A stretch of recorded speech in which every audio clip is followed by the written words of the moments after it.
And welcome to another episode of the Sports Epilogue TV. Today I have Luis Andrés Mariño from Spain in Madrid.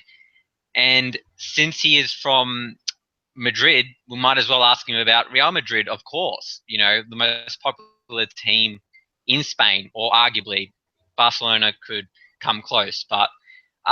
So Real Madrid, they're doing well. Cristiano Ronaldo just won his fourth Ballon d'Or. Do you think that was deserving of him to win it? Well, first of all, hi, dude. Great to be back on the show.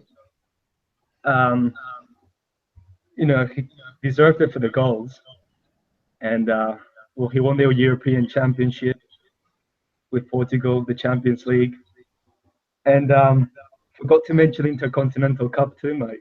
It was played last weekend. Like we actually went to overtime, and Ronaldo came to the rescue again with a hat trick. So he just proved that he deserved it, of course. Yeah, I mean, it's been an interesting year for Cristiano Ronaldo. I mean, his form has been superb. I mean, his goal kicking tally, I think he's Real Madrid's top goal scorer of all time, surpassing Raul. Um, and as well as that, he won the World Cup with Portugal, so that must have helped. Do you know who judges the Ballon d'Or? Because it's always a contentious kind of award, whether the public votes for it or a select committee or. Yeah, well, I personally, I'm happy that he's won it. I think the award has been a bit rigged the last few years because it's always been between Messi and Ronaldo, and it's not just about the goal scoring, in my opinion. And like it used to be awarded in January, and I found this out myself. Like it was awarded before, Mm. and there was no ceremony, and a lot of people didn't like that either. It was actually awarded by France Football, which is a newspaper. I Hmm. believe that's what it was called. So they judged it.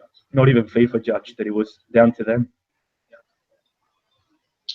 Well, I mean, there's a lot of issues surrounding FIFA. Some of it to do quite a few months ago, but I mean that stigma's still there. I mean, with Sepp Blatter, resigning, the financial corruption, it just leaves a dark mark on the game of football, which is a great game, like uh, at itself, but outside of it, it's kind of always been known that things were not quite right behind the scenes of football. Um, and there was issues about Qatar getting the World Cup. I think they're not holding it in Qatar anymore. The World Cup, is that right? I haven't I haven't followed that story. The latest I followed about FIFA is the presidential election, and Yeah. Infantino won it. He was the vice president with um,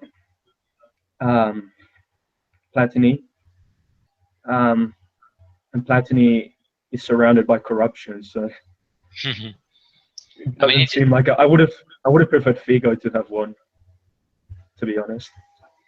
yeah. I mean, a lot of people were happy to see Seb Blatter go because of, not necessarily that people knew what was happening, but the fact that there was just so much controversial discussion coming out. I mean, even in Melbourne, in Australia, I mean, my cousin who follows football a little bit, he's always like, oh, there's something going on with Seb Blatter. Like, it's just not properly run. Whether that's from the World Cup bidding. I mean, we don't really know for sure what went on, but I mean, it involved investigations from external sources. I guess if you're playing with, that much money, um, it can, these things can happen. Um, so that's definitely an issue. Let's hope that FIFA, restores their reputation. I mean, it's more a reputation thing because, you want people to follow the game of football around the world, country wise and club wise. Um, and hopefully FIFA can get back on track. I think they're still holding the World Cup in Qatar. I just thought because of the weather. Obviously, there's weather concerns in Qatar because it's quite hot over there. Um, Well, but all parties have to play a part anyway. Like, um, I think the only way that things might change is with players not playing. But and some players have been asked about that, and they're like, well, yeah, but the World Cup comes around once every 4 years. Are you gonna, you know, sacrifice yourself, your chance for the game? I mean, that's gonna mm, come down to personality. Some players will do it, others won't. We'll see. I don't think it's the right country to do it anyway. Like, it's just, I mean, obviously every country deserves a chance, but that climate is just can't. I wouldn't. Well, I wouldn't be able to. And a lot of players, they are fatigued after their games, and they're playing in, yeah, England, Spain, countries which are, livable. And yeah, Qatar is just ridiculously hot over there. And then they were also saying about doing it in the winter, and that would affect domestic competitions. I don't know. They have to sort it out. That's what they get paid for. So yeah. I mean, there's so many issues, like you said. From if they do it in winter, it affects obviously the European competitions, from La Liga to the English Premier League, and you don't necessarily want to do that. You want to schedule something, but if it's in the summer, I mean, that presents enormous hydration issues, especially to countries that are not used to extremely hot weather. Like, we're not talking about warm weather; we're talking about extremely hot weather. Um, and obviously, you can have hydration requirements. Ensure everything's okay. But let's just go locally. The Australian Open. I mean, it's summer. I mean, the Australian Open's coming up, and there's always hydration issues in Melbourne because you just see that the players are not quite used to it. Novak Djokovic, before he was kind of winning his Australian Opens, well, he may have won one beforehand, but he versed Andy Roddick when he was playing, and he had to pull out of the Australian Open match. And the reason was one reason was because of the humidity. I mean, I think it was nearly 40 degrees. So if you have that situation in Qatar, you can see why not just players, but people within FIFA outside of it can be reluctant to have it held there. Personally, I don't think it's a smart decision at all. It risks the players' health. Number one. Number two, what you just mentioned, the schedule. If it is in winter and it's still hot in winter in Qatar, that affects the schedule of all these competitions. So I think they made the wrong decision, but looks like it's going ahead. yeah, we'll see. I mean, if they can pull it off, well done to them. But just think, I don't know. They always try and look for the easy solution. I thought, and they've just made it really complicated for themselves this time. But have to give them a chance. Obviously, if it doesn't work out, they're going to get all criticized for it. So Mm. Yeah, the idea is that you give the World Cup event to like other countries, because England's already held the World Cup, I think. Um, and I mean, it's a good thing to promote tourism and things along these lines. But from at the end of the day, it's football is a players' event, and I wouldn't be happy as a player if I had to prepare for those kind of conditions against world class teams. Imagine being I don't know, like, say you're Australia, for instance. Not that Australia is a bad team, but they're not a world class team like Spain. Say if we're playing, Spain in the World Cup, and Spain have enormous possession of the ball, and Australian players are just trying to run, and it's just like the skill level of the teams, the humidity. Teams will have certain advantages. Um, so as well as putting the players at risk, it separates the competition apart. Who can handle the weather the most, rather than the skill level of the actual teams.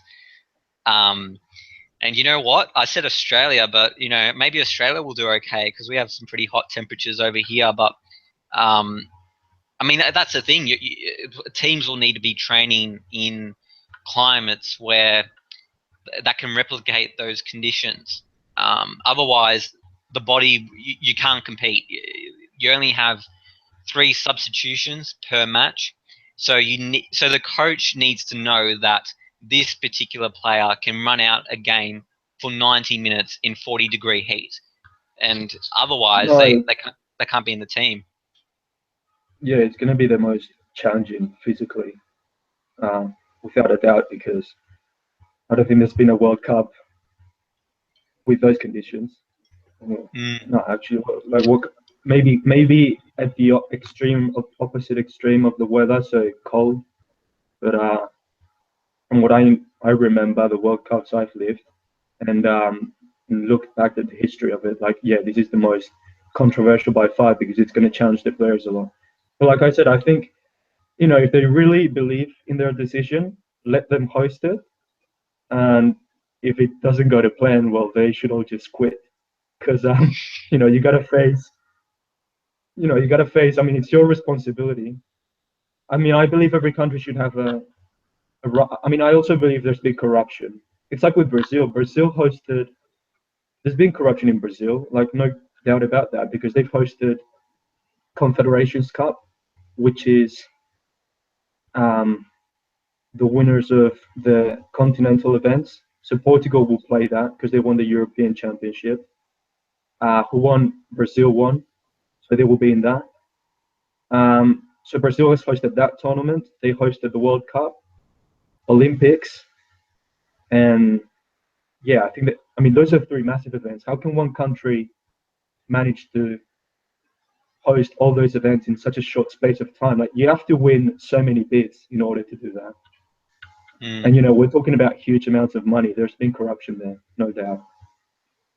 Yeah, and the thing is, we're not privy to all the information, so some of it's just speculation. But I mean, Brazil, yeah, I mean they're notoriously known to be, they're a great football side. I mean, they have Neymar as their captain, and he's a phenomenal player.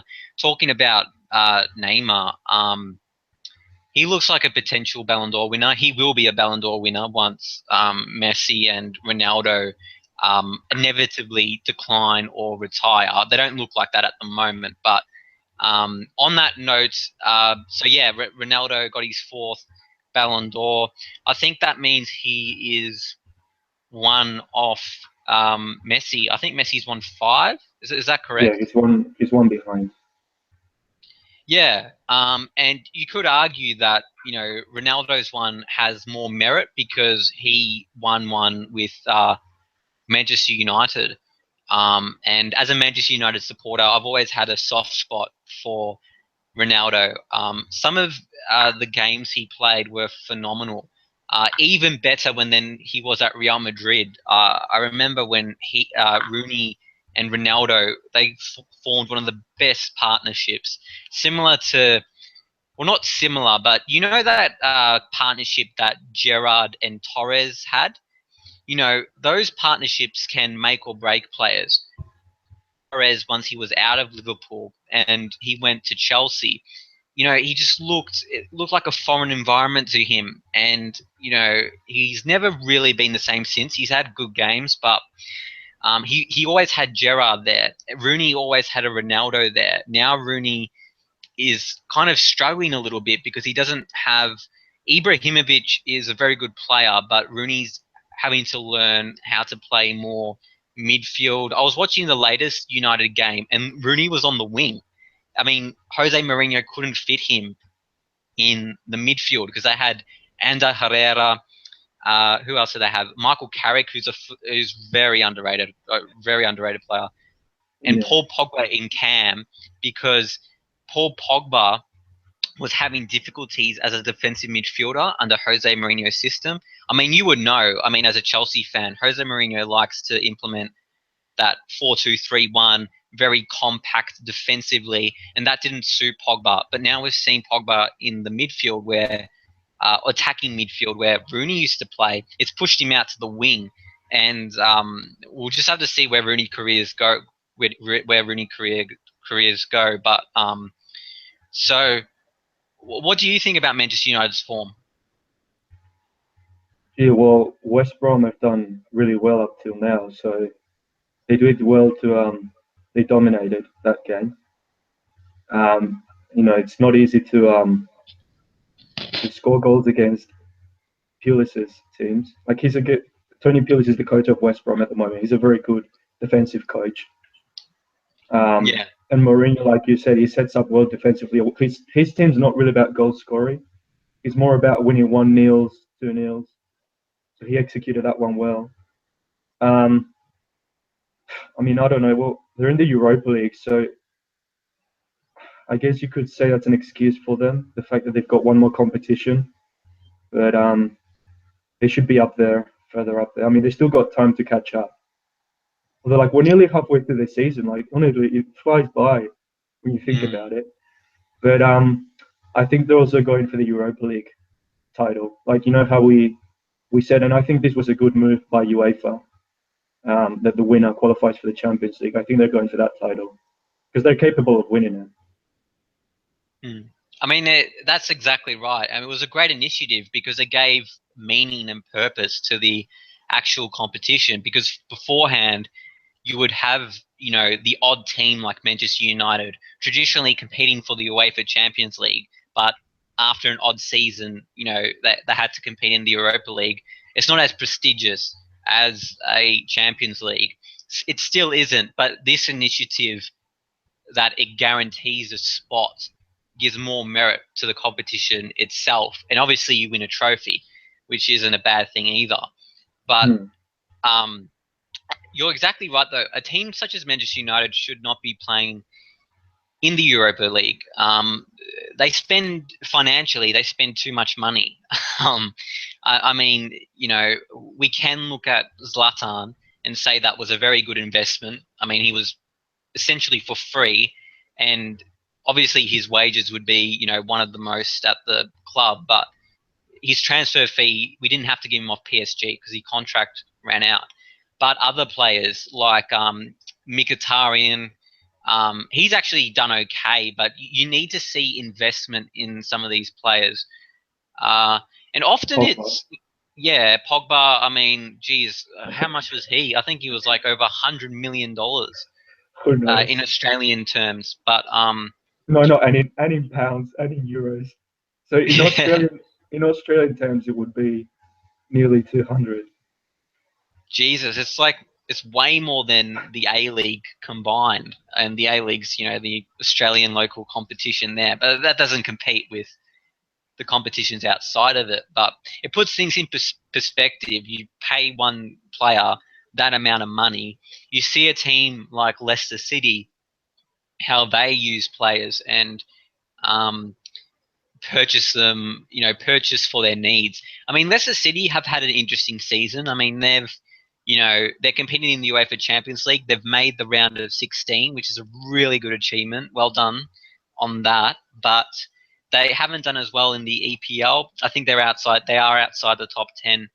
But you can't expect them to be competing in the top 4 when you have Manchester City spending money on, De Bruyne.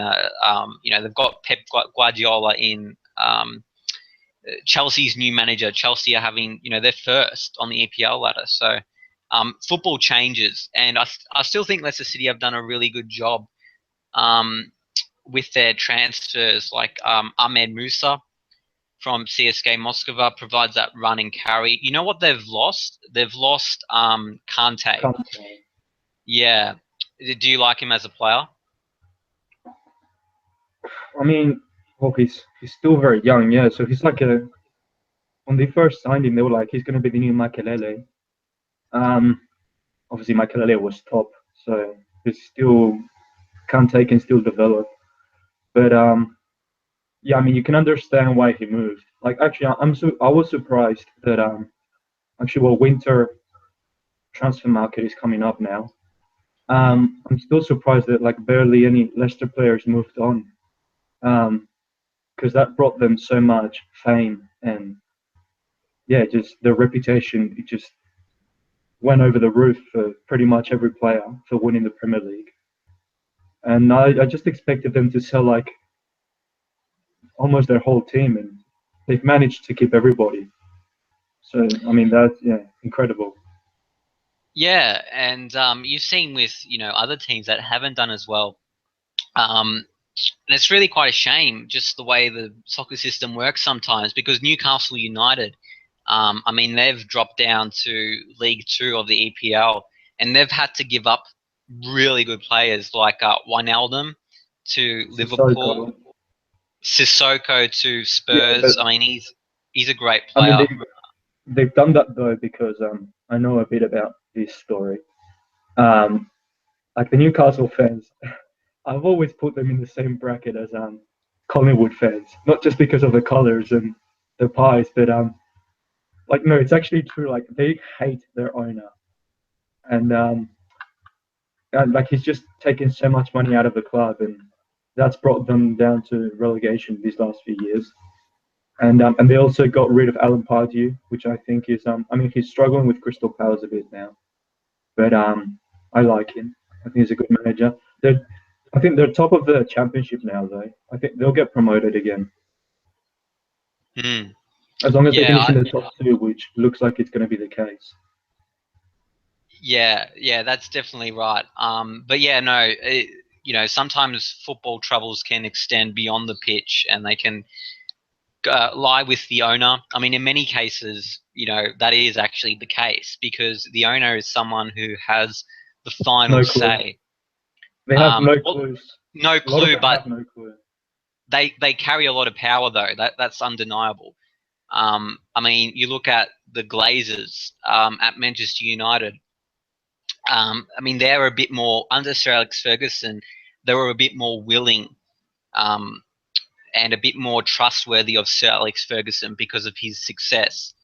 Um, and whereas with Louis van Gaal and David Moyes, it's been harder to trust those managers when their form has been quite poor, even though their careers beforehand have been very good. Louis van Gaal with Barcelona, David Moyes with Everton, but the owner generally stays. And as well as the manager, the owner is a key figure which fans can dismiss sometimes. But in the case of Newcastle United, yeah, their owner has been under scrutiny. Do you know what for exactly? I mean, well, his name is famous, just Mike Ashley, and yeah, I know a bit about it. Like he's just like they used to have. No, remember they used to have Papi Cisse, Demba Ba, Ben Arfa. Like they missed out on Champions League in 2012. I just remember it.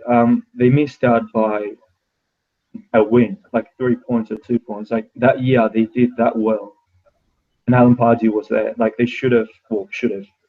They could have qualified.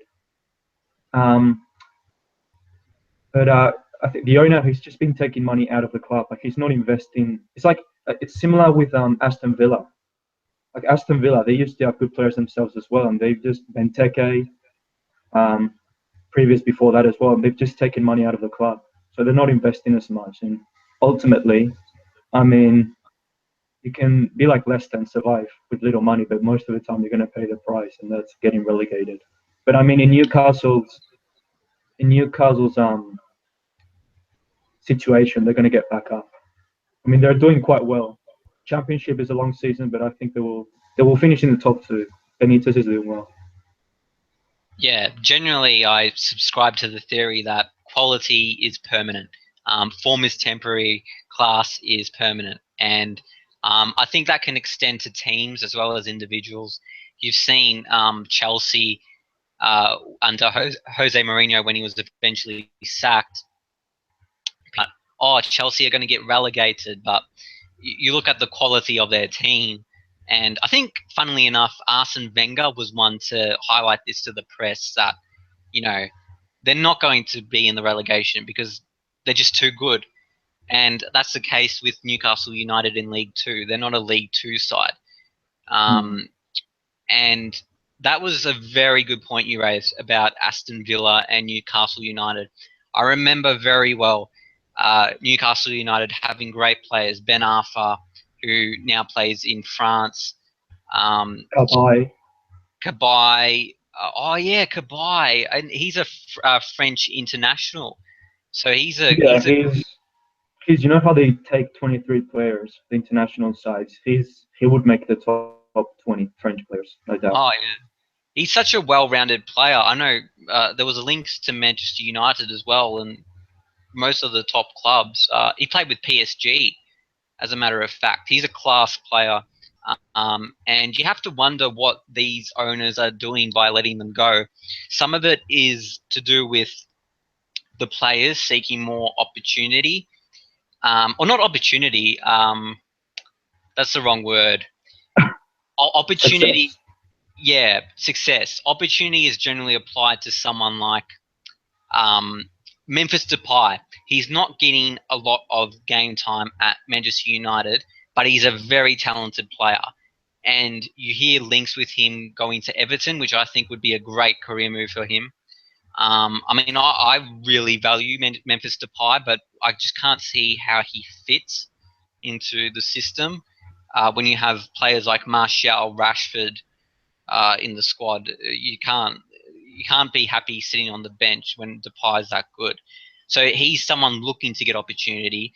But those players at Aston Villa, like a Benteke, going to Liverpool originally to have that potential success. Demba Ba, who went to Chelsea, great striker. I remember Cisse and Demba Ba like it was yesterday. That was a great partnership. And Demba Ba went to Chelsea. He actually didn't do too bad, but he just didn't quite fit with Chelsea's system, and it was kind of a quick fix to Fernando Torres being out of form. Um, and but now it's changed. Um, just the squad dynamic. They don't really have those star players anymore. I feel very sad for Newcastle United. They're an established club, and they've had to get rid of these players, and some of them are their decisions. Rafa Benitez, though, is the manager of Newcastle United, Hmm. and he managed, Real Madrid, who didn't do as well in the league, but they did quite well in the UEFA Champions League. So with a manager like that, you'd think they'd, rise back up, but these things can happen. And I agree. Investing um, in the right players and keeping them is so important. Imagine if Newcastle United still had Cisse, Demba Ba. Um, Remy they so have. they still probably have Cisse, don't they? Yeah, but I mean he's a bit old. Well, yeah, a bit. He's 4 years older, 5 years older. He's not the player that he used to be. But the thing is, you lose. Like I mean, one player. I mean, he can win you the game sometimes, but not not the league. Like because you can't win every game for your team for the whole season, and they lost. I mean, when you have both of them together, they were just lethal, and we remember those days. And when they lost them, but they just weren't the same. Um, but yeah, I mean, yeah, they'll get back up. I mean, I have no doubt about that because they're just doing. They started off poorly, but if you look at the table now, they're up. I mean, they're top. So and then Brighton and Hove Albion, they've been there for a while. So yeah, we'll see what happens. But I think Newcastle will go back up. Yeah, and then they'll have to start that process of reinvesting into players, not just after the season, but um, like in the middle of the transfer window, because you can't just go back into the English Premier League and not replace those players like Wijnaldum, Sissoko. You need to get good players back in to make sure you're not relegated. Mm. Um, and so it's such a tough, thing sometimes managing a team because it relies on a lot of success. Otherwise, players can move quite easily. Not with David De Gea though. David De Gea, that's an interesting one. David De Gea was going to go to Real Madrid in return for Real Madrid's goalkeeper. I forget his Taylor. name. Yeah, and that they were going to switch, but it fell over in the last moments. And I just get the feeling that De Gea would love to be a Real Madrid player, but it just didn't work out. I didn't get that feeling, to be honest. Because like I tell you many times about the press, like when you come to Spain, and if you come to the top two clubs, because if you play for Atletico, like right now they're struggling in the league a bit. Um, I mean they've done so well these last 5 years under Simeone. Like no one expected them to do that. And now they're sort of like they're moving to a new stadium as well. So I mean, financially they're improving a lot, and now like they're expected at least to be in the top four. But the league, I have to say, it's a bit more competitive this year. Like Sevilla is up there, Villarreal is up there now. So I mean, they do have to, they got to perform well again to assure themselves the top four spot. But what was I going to tell you? Um, I just think like players, they you say it's easy for them to move. It is in some cases, not in other ones, and because of the contracts and the owners and their hair. Like I told you, if you came over to Madrid, the expectation is so high. But because of the press more than anything, like it's the press that the players just hate over here. And when I mean hate, like they do hate them, like you can just tell. Because the fans, we obviously we ask them to win everything because we regard them as the best club in the world. And also the memberships, they're just so expensive. And I can tell you that because of family relatives and a few friends that I know. I don't know how it works in the Premier League, but I get the sense watching it from not from as far as you do, but I am still in another country. I just get the feeling that they know that the Premier League is way more competitive, and so United, if they don't win the league, they're not going to necessarily sack Mourinho for that. While in Spain, if Madrid don't win the league, I mean, we have Zidane, and he's very well respected. So hopefully he gets treated like Sir Alex Ferguson did. But yeah, I mean, expectation is just higher here. I get the sense. Oh yeah, no, you're definitely right about that. I mean, Real Madrid fans, but that's not unwarranted expectation. I mean, that's real and legitimate to have when you're paying, so much in membership. I mean, you're expecting your team to win trophies. There's no doubt about it. Especially when you're having to pay so much money to, see just an ordinary game like in a cup match, or by cup match, not like a UEFA Champions League, but like a league match. I don't know what that's called in Spain, but Yeah, no, League Cup, call it, yeah, Copa del Rey. I mean, I can tell you because I've paid sometimes for the odd games. My dream is still to go to El Clasico. So hard to get tickets for that, man. But yeah, it's just the demand is ridiculous. Like you don't realize until you're here, um, just how big the club it is. Oh, actually, and you don't really. I mean, if you're not a football fan, because people who don't follow football in Spain, they complain, oh, football is always on the news. And I do admit that other sports get isolated sometimes. And Spain, we're a very good country too in a lot of sports. And some of them we underestimate and we don't value them as much as we should. And that's just down to the press. But that's because Real Madrid take up so much of the attention, and Barcelona as well. Atletico is starting to as well. So yeah, I mean, I blame the press for that.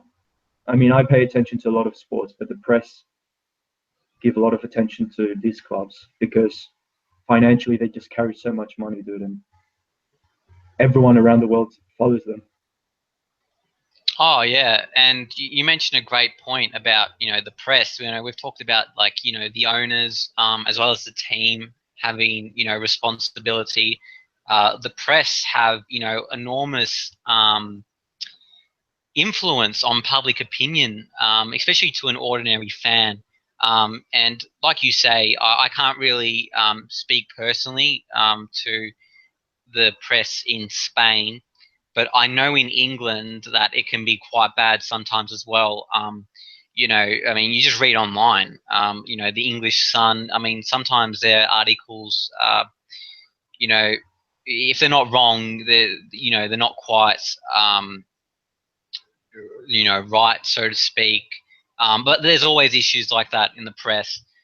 And I think we Yeah, were talking before we went on air about just how media people work, because we were talking about how, like, at the moment I'm doing an internship at like a mixed martial arts company, talking about things like the UFC and stuff.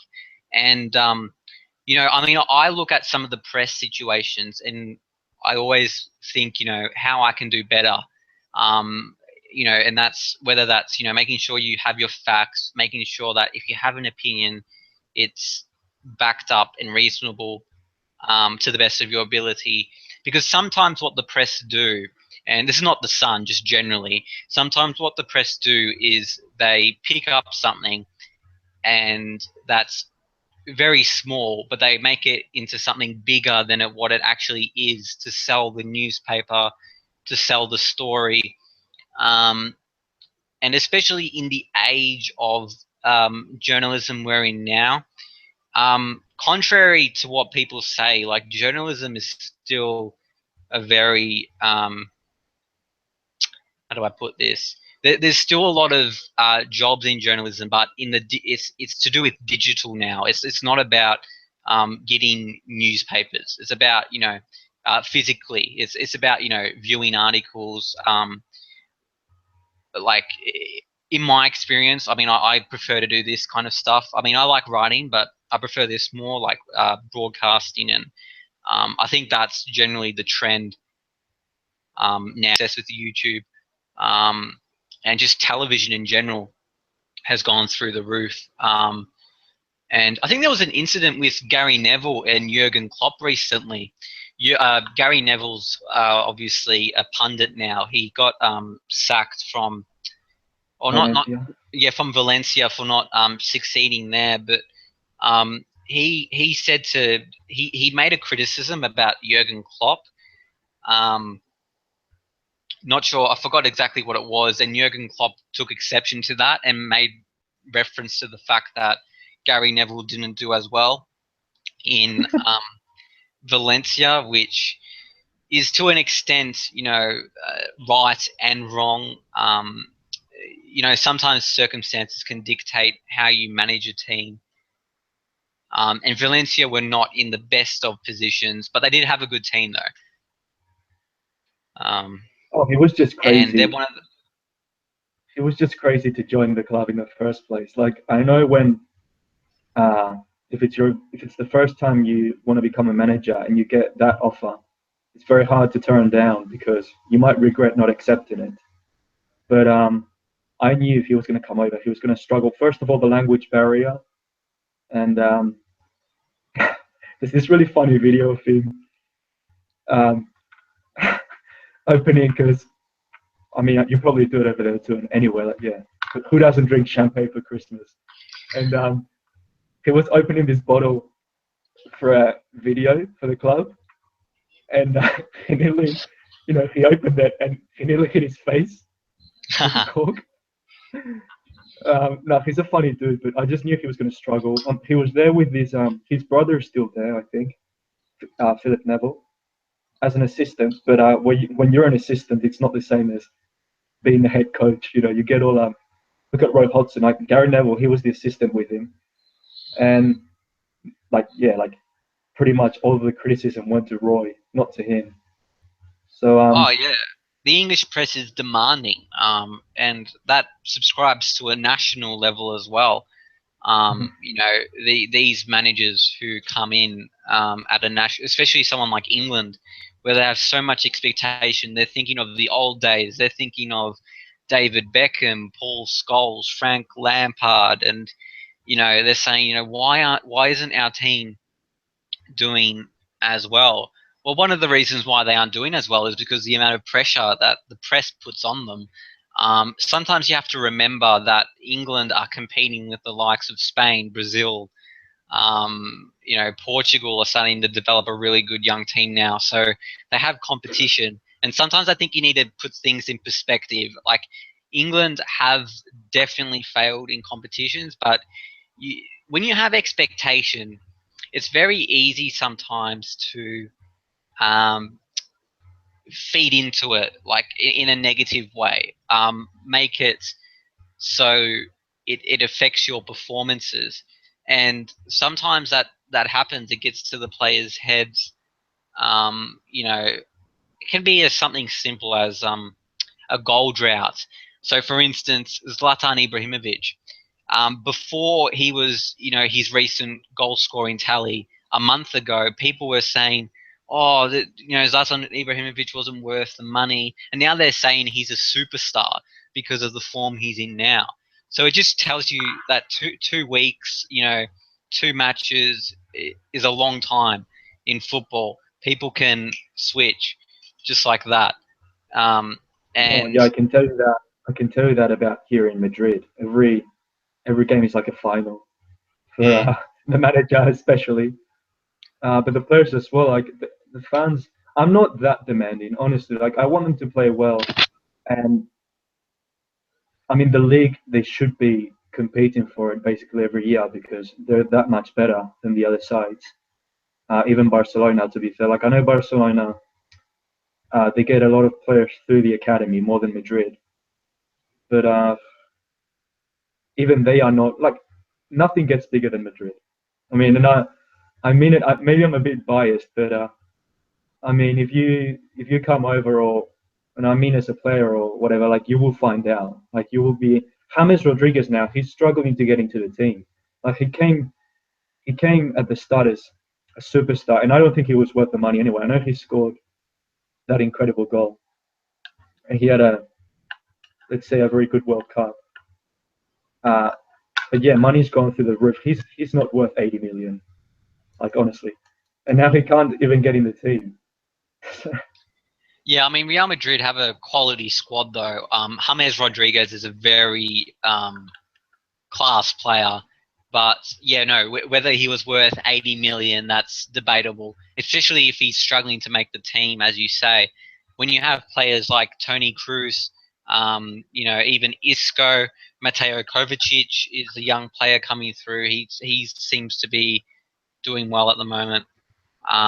Modric, you know, you're competing against some very class, high quality players that just won the UEFA Champions League. Um, and yeah, it'll be interesting to see where he goes. There's been links to Manchester United, which wouldn't surprise me given the amount of money we're spending. um, but yeah, I whether he should be in the team, no, because we have too many of those players already. We have Juan Mata, we have Mkhitaryan. Unless Rooney goes, or like, how are we going to make room? I mean, Rooney's playing on the wing, so we don't really have like, we could use him quality wise, but whether he's worth the money, no. We already have players. But it'll be interesting to see what happens with James Rodriguez. What do you think will happen? I mean, you know, I did criticize how much he cost initially, but uh, I think he looks good in a Madrid shirt, and people like him. But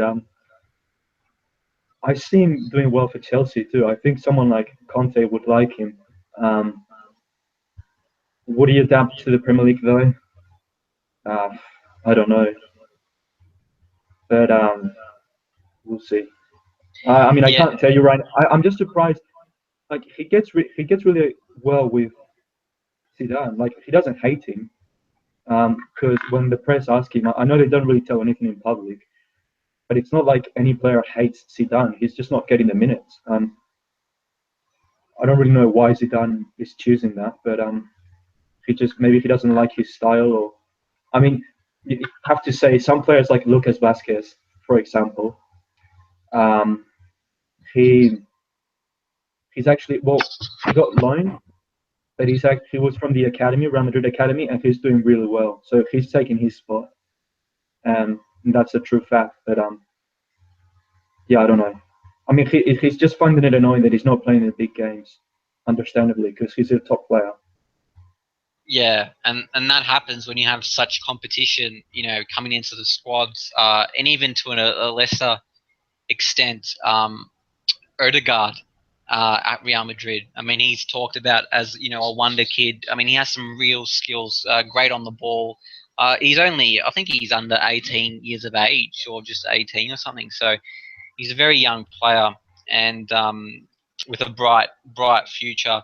But he's someone maybe that they'll look to loan out to get some experience, or whether he stays with Real Madrid and they just integrate him into the team like Lionel Messi. Um, Not saying that he's in the class of Lionel Messi, but he's a very good player for the future. Um, how have Yeah, you judged his progress, Odegaard? Do you think he'll become a really good player? I haven't watched much of him to be honest, but since he's come over, but yeah, he definitely looks a talent for his age. Um, what I love about football is the loans. So that's what I think. Maybe they should do that with James too. To be honest, too. They did that with Coentrao. I can't believe he's back. He just seems happy to be on the bench, but because he gets along really well with Pepe and Cristiano. You can tell that whenever they're together. But yeah, maybe someone like James or Odegaard, you should loan them. And just the best thing about loaning players is obviously they prefer to stay in the club and get regular playing time. But if they get loaned out, they can play 90 minutes at a. They did this with another Borja Mayoral is another player from the academy, and he was playing with Odegaard and he got loaned out to Hamburg or Wolfsburg, sorry, one of them teams in Bundesliga. And the good thing about these moves is, because they're not permanent, you get to show at another team in maybe Bundesliga. It's probably not the same level as the Spanish league, but you get loaned out and you get to show from afar uh, to your resident club how good you actually are, and you're still getting Yeah. playing time. So that's a really good thing about loans. So maybe they should do that with James and Odegaard. Yeah, it would be interesting. Yeah, I mean, even though James is a big player, I mean, he's definitely in that loan category. I guess loans are all about, generally speaking, opportunity and getting more playing time, whilst also having that option to go back to your original team if you don't quite fit into um, your loan club. I know with Adnan Januzaj, he had some difficulty with Borussia Dortmund, like actually getting into the starting 11. I think it was a bad move to start off with, going to a league such as the Bundesliga, not quite there in terms of the EPL, a very good league, but in my opinion, should have been something like a La Liga. He should have gone to, but um, Uh, I mean, Bundesliga is obviously not Premier League, but I don't think it was the league, the wrong move. It was the club. How did they send him to Dortmund? Like, that's they're struggling a bit now because there's like apparent. Well, I mean, German names are so hard to remember, of course, most of them. Um, the side lips, oh, something like they're like the German Leicester. A lot of people are calling them. Like this team, they moved up to the Bundesliga this year. Maybe look them up. I know who I'm talking about. I can't remember the name, but they're second in the league now, I think. So, and Dortmund are doing below expectation. Like Dortmund should be second at least every year. That's where I expect them to be. But speaking of Januzaj, I wouldn't have sent them that club. He wasn't going to get playing time there. Yeah, I'm just looking up the team you're talking about. I don't know how to pronounce it either, but it's RB Leipzig. Leipzig, yeah, Leipzig. Leipzig. yeah, that's Uh, how I would call them. But they they were in the second division last year. that's Look incredible. where they are, and Yeah, I they're think they're doing. playing. Yeah, I think they're playing Bayern Munich this week, if I'm not Ooh. mistaken. And I'm looking That at will be the interesting. I'm looking at the table now, and like you said, they are second, and they're equal to Bayern Munich, but um, they're they have a better goal differential, slightly. It's not by much, so that will be an interesting match. Um, Hmm. Dortmund's fifth, but yeah, the Adnan Januzaj move. Yeah, the team didn't help him either. You have to remember as well, though, that Manchester United at the time had Di Maria, and we couldn't quite fit in Januzaj, but the team that he went to just didn't quite fit. Um, and and then he came back to Manchester United because it just wasn't working out. James Rodriguez could do something similar, but you get the feeling with James Rodriguez that um, he is too good to not succeed at another club. I think once, if he goes to a Chelsea or a Manchester United, it's a question of whether he can adapt to the league, whether more so than whether he has the quality.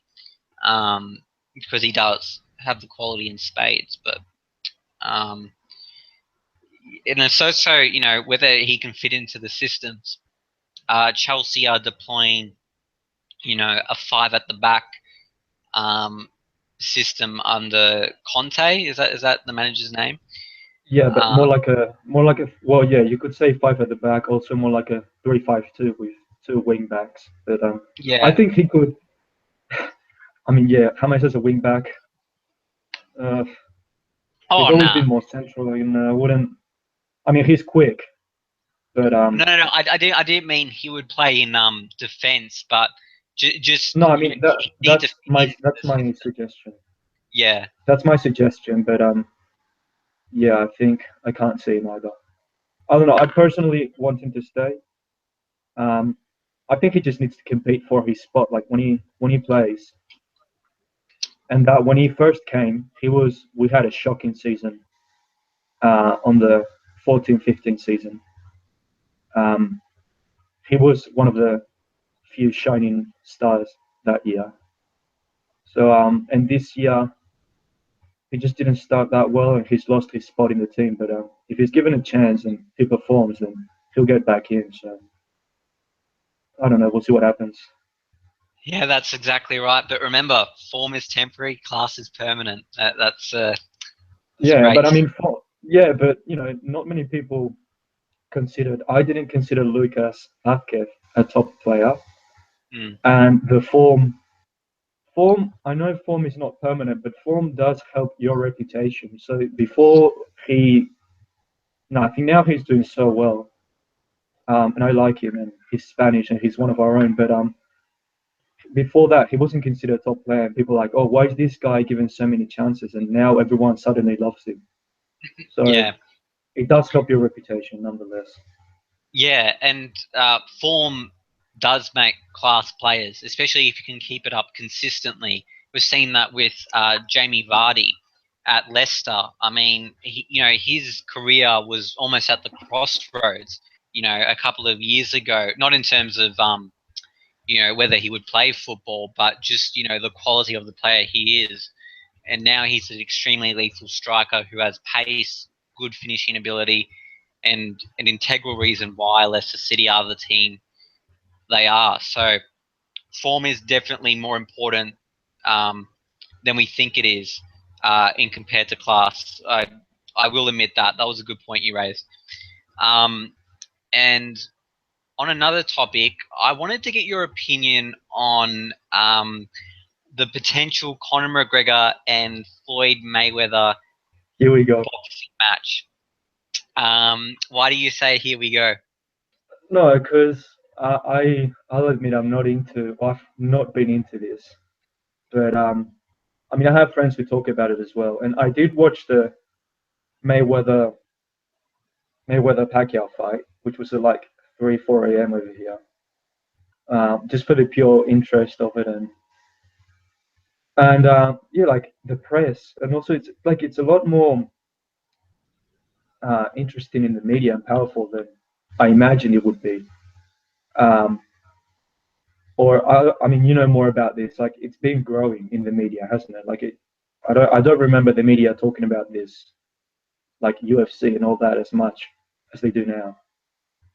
Yeah, I mean, the sport has grown tremendously. I mean, I've become really attached to it. It's probably one of my favorite sports, uh, if not like my favorite sport now. Um, and I mean, I love the other sports as well, but there's something about mixed martial arts that really intrigues me because it combines all the art forms. It combines boxing, wrestling, jiu-jitsu on the ground. I won't go on. I won't get too technical, otherwise I'll confuse your viewers and possibly you. But um, No, no, no, maybe no. they But learn. Maybe they learn. Who knows?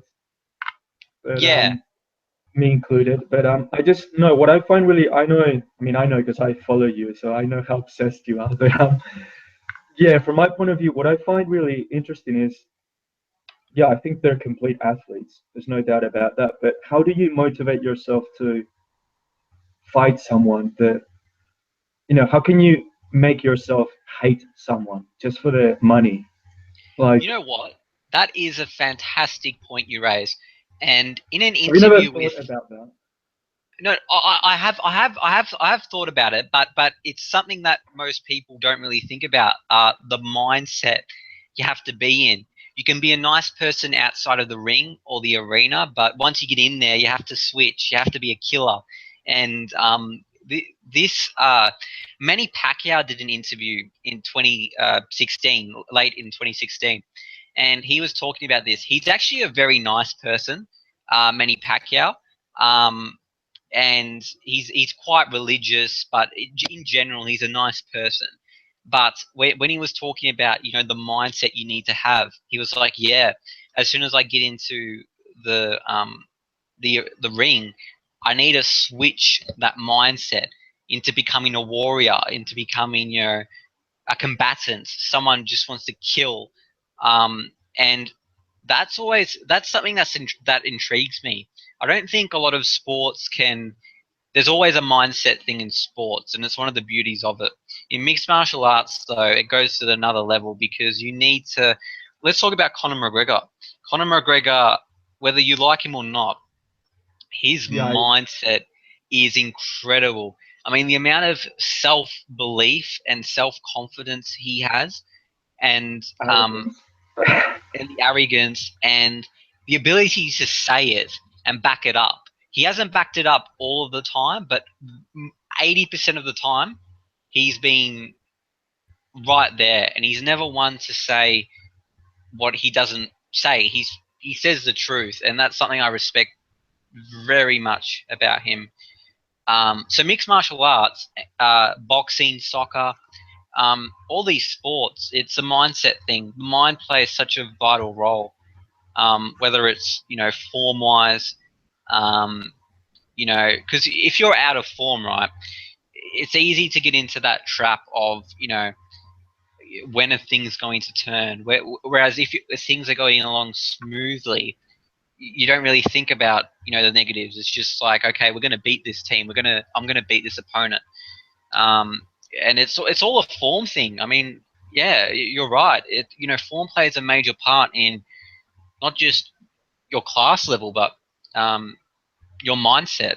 And mindset is such an important part of a fight. And now you have Conor saying, he wants to conquer the boxing ring against, Floyd Mayweather, who's 49-0.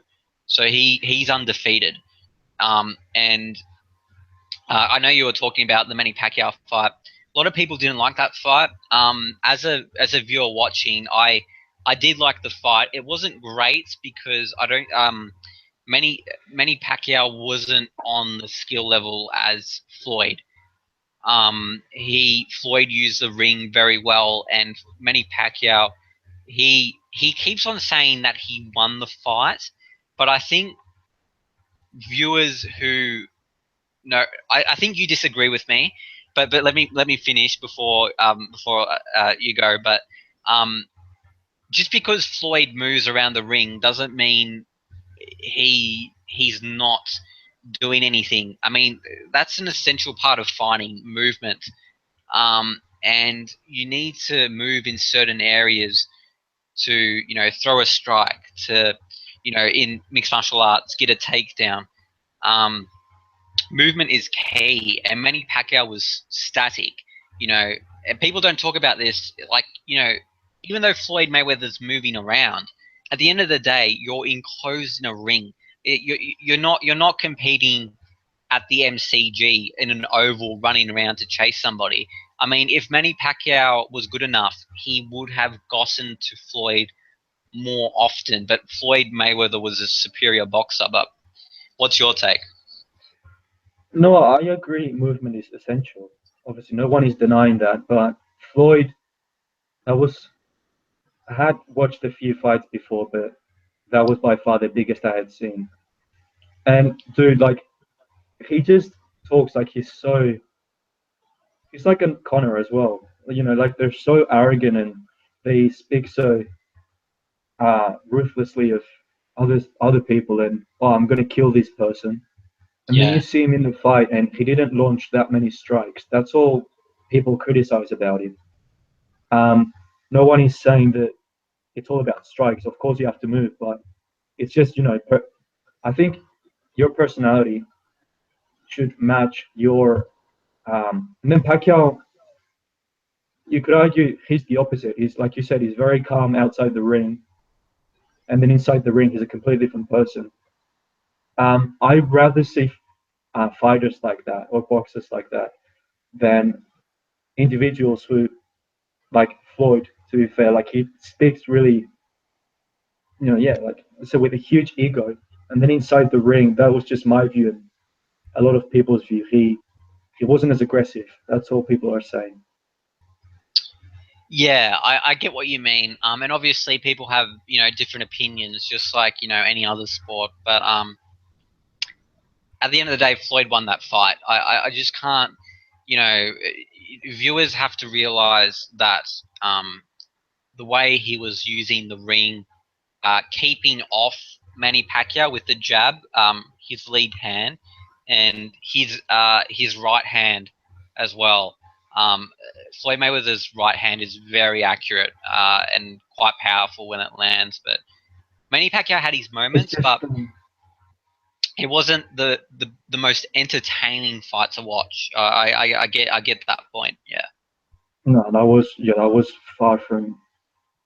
And I mean, yeah, you still watch it because you're waiting for that knockout, but huge expectation, and it just didn't live up to it. Um, what was I gonna say? It's just yeah, I mean the expectation they have, and it's massive, and they didn't live up to it either of them. Um, I don't. I mean, I have not much more to say. You obviously follow it more, and I'm starting to get into it. But and yeah, and I think the media is also raising its game by talking more about it. So I mean that's going to help the sport, and more people will follow it. Yeah, I mean, Yeah, we'll see where it ends up. yeah, it's becoming more popular. I mean, UFC itself was sold for $4 billion. I mean, they actually changed owners, and $4 billion. I mean, you're never going to see that again. We're never going to see that in our lifetimes again. Like that amount of money for the sport. I mean, that's an incredible move, and it just I shows you remember. that. Yeah, Yeah, I remember what I was going to bring up now. The thing with Mayweather and Pacquiao.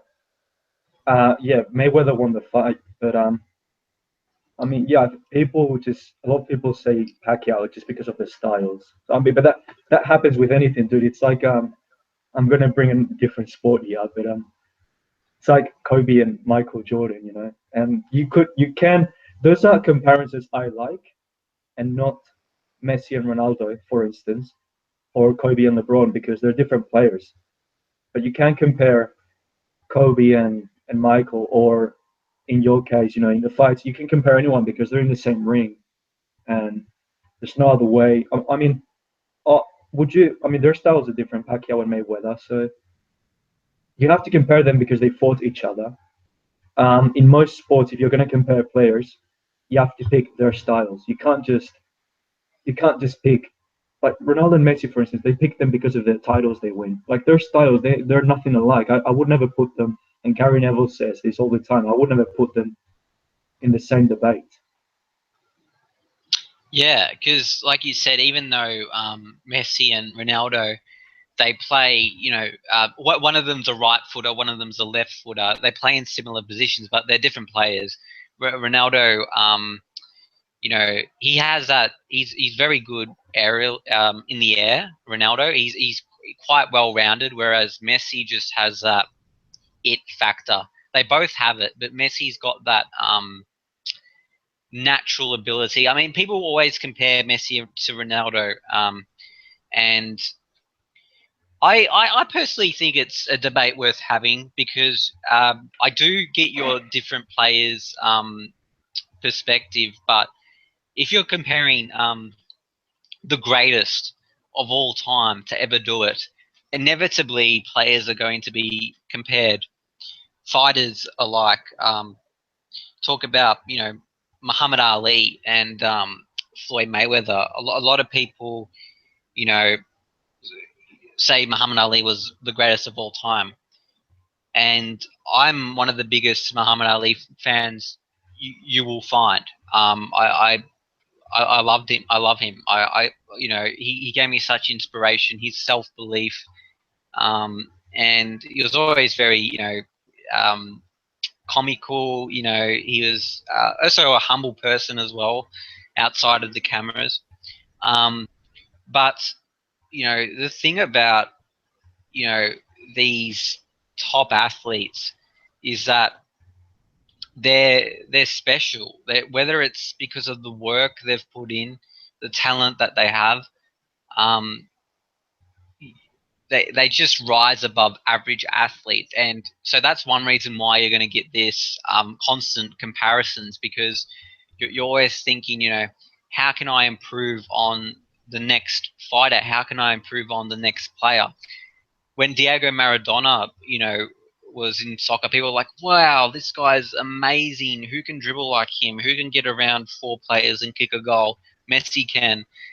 Who can header the ball and still dribble you know, um, like one of the best in the world? Ronaldo can. They're just great players, but they're so different in many ways. So I agree with you on that. But that's why you get these discussions because when you're talking about the elite of the elite, you're always going to compare past to present. You mentioned Jordan and Kobe. I mean, imagine the Black Mamba mentality up against Michael Jordan. So, an absolute legend It did in. happen.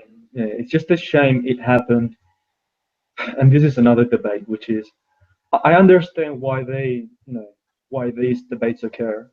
Because we all, you first watch the sport and you start seeing these players, and then you either end up picking one player, like one player, that a real human being, and you say, this is like my ultimate hero, and to me, he's the perfect athlete, or you create yourself your ideal player. So I understand why these debates happen. But yeah, it's just way too many factors, man. Like when Kobe was in his prime, Michael wasn't, or his game style, or basketball when Michael played was. Tell you what, the biggest thing that differs athletes between, uh, periods of time like Pele, we're leaving him out of the equation. Uh, uh, Physicality back then wasn't, and training, all that kind of stuff was nowhere near as developed as it is now. And Yeah. yeah, it's just, I don't know. I understand I mean, why the debates occur though. yeah, and that's another point as well. It's not just the players themselves. It's the advancement in nutrition. It's the advancement in sports science. I mean, a lot of I guess we're talking about sports generally here, but I mean, it all applies. Like 30 years ago, 40 years ago, they would be looking at sports science now and saying, "Wow, what is this? What's the point of going in a hyperbaric chamber and resting your body in you know uh, conditions which are not normal to go in everyday life? Restoring blood cells, red blood cells, to carry more oxygen around the body, injury prevention, different stretches. I mean, they all improve, and this is going to happen. 30 years from now, it's all going to advance, and Jordan wasn't exposed to that. So if you're comparing something to Kobe and Jordan, you have to put that into the equation. It just can't not be mentioned. But one thing you do have to consider is who was the best during that era. I think that's a legitimate question. And something with Manny Pacquiao and Floyd, there's, people, Max Kellerman raised an interesting point, and Max Kellerman's a very respected boxing analyst and media Yeah, well, commentator. let's just describe him for a bit before you bring that up. Like, he did work, he was working in LA before moving to First Take, but yeah, I see he's very well respected in such a short space of time. And before that, he's replacing none other than Skip Bayless, who was also, and he's very respected along with Stephen A. So that's all. Yeah. No, no, and I think he's done a good job. I think he's an excellent, he's one of my, role models in that regard. Looking at him and saying, he knows what he's talking about, and you know, the fact is that I'm not talented enough to be a UFC fighter. I'm not talented enough to be a footballer at the elite level, but I've always had an interest in the analysis side of things, and you know, having Well, my opinion. neither are they, dude. But they're just well respected from what I see. So Yeah, and the reasons why are because they've done their media work, they've had and they're knowledgeable. And that's such a crucial thing as a media personality. Like you can see through people that are just doing it for um, they're just doing it for money. They're just not passionate about it. Max Kellerman's very passionate about what he does. Stephen A. Smith, his even more. personality is very alluring. I mean, he's great because he stays true to himself. And Yeah, and he tell you what helps Stephen A. especially, and Skip Bayless and Max Kellerman don't have this advantage. They do it almost just as well, if not as well. Personal relationships or friendships. Stephen A. has so many of those, so that helps him as well. yeah, and he's got a fantastic personality, very funny. Um, and so personally, as a media person coming up, like I'm always looking at these kind of things and saying, what's going to make me a better media guy? What's going to make me more knowledgeable? And I have a Word document down of media ambitions, and I always note the certain presenters and their qualities, how they present themselves. Because one of the things that I'm trying to do in my media work is to do a bit more personality. Like I think one of my strengths as a media guy is that like I'm quite knowledgeable. Like I can like in certain aspects. Like I consider myself to be, you know, across most things, but one thing I have to work on is developing a personality in media, something that people can catch on to, so that it's not all about knowledge. It's you know, you're you have something interesting about you, and that's something I'm still working on. And Yeah, so you can yeah, you can work on it. I think it's hard from my point of view because you are who you are, and of course you can change. I mean, even though knowledge and experience will change your personality, so that's inevitable as well. Um, I think you can work on it. I'm not saying you can't. It's just knowledge is a lot more easier to work on, because it's just getting facts. And what knowledge does to you is change the way you see things. So if you see something or experience something different, that's gonna influence on your personality as well. yeah, and no, that I fully understand that. And you know, you can't change who you are to get something else. And that applies not just to me. That's, you know, That applies to players, anyone. as well. You know, uh, this is a bit off tangent, but I think it applies. Roger Federer. I mean, he practices his strengths just as much, if not more, than his weaknesses. Traditionally, his weakness has been his backhand, the one-handed backhand, but his forehand, I mean, you're not going to find a better technical forehand than Roger In Federer's. in and out forehand, especially. Oh, And yeah. obviously what's troubling him in recent years is he's getting older, and to move around the tennis court you need to be damn quick. So I mean, there's not a lot he's going to be able to do about that. But yeah, I mean, in his prime, that was, if not that, yeah, that's one of the ultimate shots, isn't it? And a lot of people even Novak Djokovic has copied that shot. Um, Yeah. so yeah, not much more to say. It's just brilliant to watch. Yeah, I mean, his inside out forehand is just amazing because it's not just a shot; it's the footwork he does to get to that shot.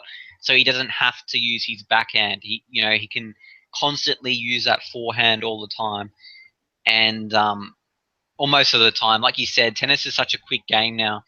Um, at a professional and even a local level, the speed of the game in which it's played, you have to be a real athlete, and you've had to be an athlete for some time now. Tennis has really picked up in terms of its speed. The courts, not necessarily faster or quicker, depending on what court you go on, but just the game itself, the players are getting better, and you're seeing new players come through the ranks now. Nadal and Federer, I mean, everyone was talking about, Nadal might be one to surpass Roger Federer's Grand Slam record. People were saying that Novak Djokovic can surpass Roger Federer's Grand Slam record. But I think we're finding out why Roger Federer's been such a special player. Is because not only has he got the records, but his consistency, even at an older age, in his 30s, has been remarkable. You've seen Nadal; he hasn't quite. Not that I think he's barely 30, like, even that. But Oh, Nadal's he is obviously, now. yeah, He's now Nadal's obviously 30. had trouble with like his not just his form, but injuries mainly, and um, Yeah, because his you game know, style is just ridiculous. I can't believe he still hasn't.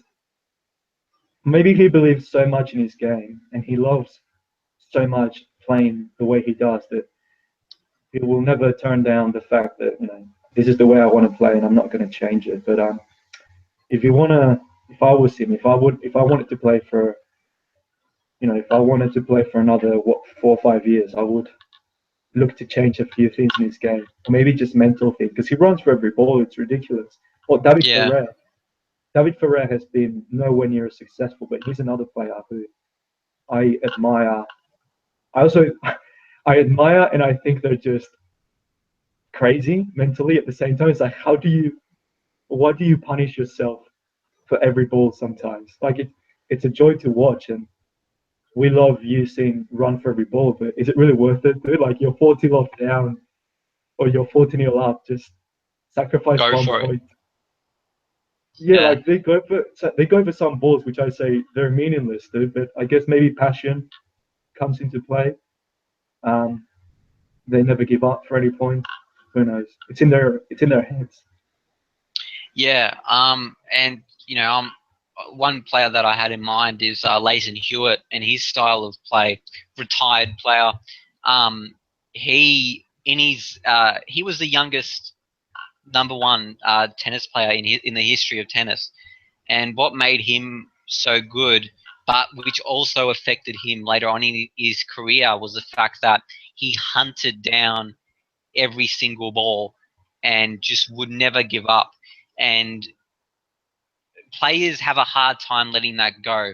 I think Nadal's obviously more skillful than Hewitt, but they're very similar in their mindset. They're both very competitive um, players, and sometimes that can bite you. One of the reasons why Roger Federer has been consistently, successful is just the nature of who he is. As a Swiss guy, generally the Swiss people are quite calm and relaxed, and it's almost a stereotype, but I think it applies here to Roger Federer in a good way. He's always quite calm and relaxed, and even on a tennis court, he doesn't really show much emotion. He is who he is on the tennis court as he is outside of it, and the fact that some guys are just blessed with these inherent talents of keeping calm under pressure, whether it's Stephen A having that personality in the media that some media members don't quite have. It's and change can be a hard thing to accept. Uh, and Nadal, changing his game, which has been so successful in his 30s, that can be a hard thing to do. Um, Yeah, it's easier said than done. I mean, I hope he changes something because I wouldn't want to see him retire before Federer, for example. Um, and if they retire, well, retire at the same time, but not Nadal before Federer. Like, come on, you're like what 4 years younger than him. I just don't. I mean, I know Nadal is just yeah, that's just the way he plays. But maybe maybe it's just some genetic problems as well because it's always been on his knees where he's had most of the problems. So I get that, but I don't know. Uh, it's his choice at the end of the day.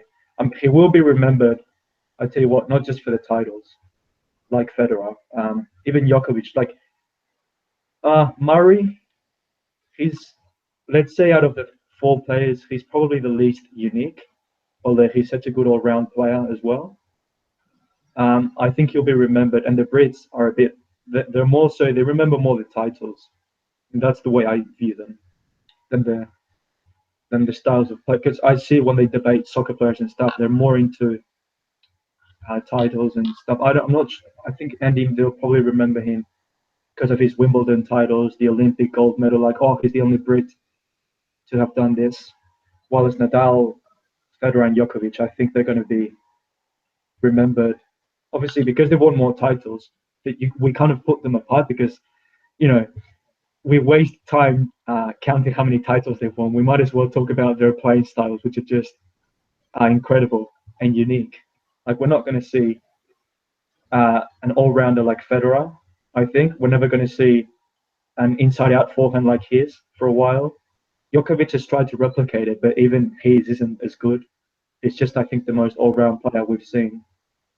And Nadal, he just runs like nobody, and his passing yeah. shots. Oh yeah, they're a thing of beauty to watch. And you're talking about Federer and Nadal. It takes me back to one of the best tennis matches of all time, and that was Federer and Nadal in a Wimbledon final, which went to 5 sets, and that was really Nadal's launch to. He was already a great player beforehand, but launch to stardom. You know, having that win over Roger Federer's best Grand Slam, and the most favorite court. You know, he likes in um, the Yeah, grass and at he Wimbledon. he hadn't won Wimbledon yet, so it was like the last thing. It was like Djokovic with Roland Garros. I actually think he's a role model. I mean, I don't hate him. It's just a sporting rivalry. This I I didn't want him to win the French Open, to be honest, but he deserved it. He's just I think this is a shame though. Like he parted ways with Boris Becker, and I think he helped him a lot. He came into the net so much more often since him and Boris Becker started working together. Um, or maybe he's learned it now. He's just decided to move on. But and remember when he replicated when he does his imitations of previous players or whoever, and he decided to he always does this with Jim Courier. I love the Jim Courier interviews over there, and he asked him to imitate Boris Becker at the Australian Open. You'll probably remember that. Oh, it's on the internet on YouTube. Yeah, you know the Jim Courier. I mean, he's a very good commentator, not just at the Australian Open, but in general. I'm very fond of. It actually reminds me of Elliot Loney and his impressions of certain tennis players. You know, the Nadal ones are very funny. You know, he has these mannerisms, like constantly, pulling his shirt down, up. I don't know what he does, but like Might constantly be money, you know. fiddling with his racket. Elliot Loney's someone I've tried to interview, Oh but yeah, I haven't. you should keep trying, dude. Like never give up on those dreams. You might one day. Oh, it's not necessarily a dream. It's just like he said yes before, but we just haven't really found the time to. Oh, so I just have sort you of already contacted with him? yeah, but not like face to face, just like on Facebook. I think he has his messenger tab open. So if you say something to him, um, and he catches interest, I think he has over 100,000 likes. So, but when I told him, oh, I'd like to interview him, blah blah blah, he said, yeah, that's cool. But we just really haven't found any time to. And Oh I'm well, kind of. please do. I don't know, man. I'm kind of busy doing some other things. Yeah, but when you do have the time, like that would be, first of all, a good experience, and it would be funny as hell, I think. And also, that would help you. At the end of the day, that's what you. I mean, I think what I like about First Take, and you can tell that about the guys, is they have a huge fan base, but because they know what they're talking about. And if you want to gain popularity, that's the way to go. I don't like, first of all, I wouldn't want you, and I don't like a lot of journalists, especially over here, who have popularity because, yeah, money or stupid headlines. Like you actually want to, or if I wanted to be a journalist, which I never want to put myself in that situation. First of all, I don't see myself capable of doing that. You might disagree with this, and you might think that I could. Um, I have other dreams and stuff, but yeah, that's the way I would go about it, like with facts and know what you're talking about. Yeah, no, and exactly. And it's just one other thing. The reason why I mention that is because well, I was previously doing a series called Jono Talks, and where I interviewed Felix Zemdegs. He actually got the world record. Yeah, you He got that broke it. recently. Jesus Yeah, Christ. I said congratulations to him. He was like, "Yep, thanks, Jono." Um, it, yeah, nah, he's. I mean, I've interviewed people though from different areas. And the Elliot Loney one, I'll be honest, it doesn't motivate me as much. My focus now is on Yeah, you're into it's not sports. I'll admit that, but I don't yeah know. I no but encourage you to do it no if you can. because it's a popularity thing, and it's also good experience. But at the moment, like, I'm really invested into sports. No, and It's not also if something I'll you, say. Yeah, yeah, no, if you do talk to him, John, it doesn't have to be about Tony Abbott and all that kind of stuff, which would be funny as well. But he knows his sports. I have a feeling yeah. some of it, even if I it's know he's for a a good little tennis bit. player. Yeah, and I see him uploading tennis videos and things. I would bring up tennis with him, Yeah, you know. nah, I and mean, it's your choice, yeah. bring out the serious side in Elliot Loney. But Yeah, yeah, that would be hard, wouldn't it? Because he's always messing around. But I'd probably say, oh, hi, Elliot Loney. You know, we've got Elliot Loney on for the Jono Talks podcast finally, and then he'll just do some like Rafael Nadal accent. Oh yes, very nice. Thank you very much. I please, don't like, know, but I beg you to do that. Yeah, I mean, if you're, I don't know. I think, like I said, if you're capable of gaining popularity. It's just the way you go about it is your choice, man. It's your path. I think that's a good thing about journalism, and I envy journalists in a way for that. I don't think you choose your own path. It's not like, for example, me with engineering, I'm kind of conditioned by what I have to. I mean, we have a goal. It's not like we can choose what we have to do. Like I think we have the obligation to come up with renewables and make our planet greener and safer. But with journalism, you can sort of choose what you want to spend your time talking about and what you want to get your fans intrigued into. So yeah, you have the freedom to kind of choose your path in that sense. That's a good yeah, thing. definitely, yeah. And no, I'm all wary of that, and it's about for me, because I'm only 20. I'm turning 21 next year, so it's you know, you don't want to go too quickly, so to speak. You don't want to run your race and, you know, go down the wrong path. Um, there's always that danger of me doing an Elliot Loney interview and people only know me for that. And that's not something I want. So, you know, it's important that, like, for the moment, I'm quite set on what I want to do. As much as an Elliot Loney interview would be great, I was really considering that before, but we just didn't quite find the time. Um, I just don't see myself doing it. I think at the moment it's more concentrated on sports, um, improving my skills. Uh, I'm doing an internship at the moment at a mixed martial arts kind of company, going to help launch a podcast with them. Um, hopefully gets, you know, quite a few viewers. It's called the MMA Academy. It's a minor plug. The Yeah, MMA no, Academy podcast. I've seen your videos. I even checked the MMA page. I think, if I Yeah. remember. MMA is, dude. It's like I think UFC has overtaken that, hasn't it? But still, that's gonna help you. Yeah, yeah, they've overtaken what, MMA. Or are they different? I mean, you know more about this than me, but aren't they like rivals in terms of like they're about the same thing or different kind of Yeah, fights? nah, they're essentially the same thing. So Yeah, but MMA MMA is is still just, famous, from what I know. yeah. So MMA's an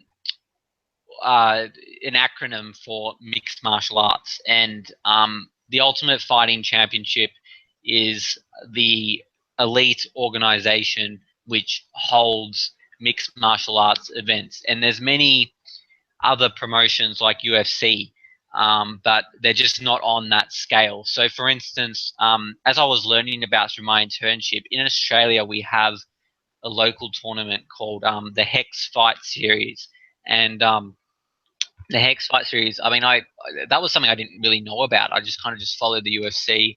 And then when I went into the internship, I was asked to, do some analysis on it. I was like, yeah, wow, this event's really interesting. And a fight's a fight. I mean, viewers generally love to see, a fight. They understand it. You don't have to understand the skills necessarily, whether it's a knockout, whatever. But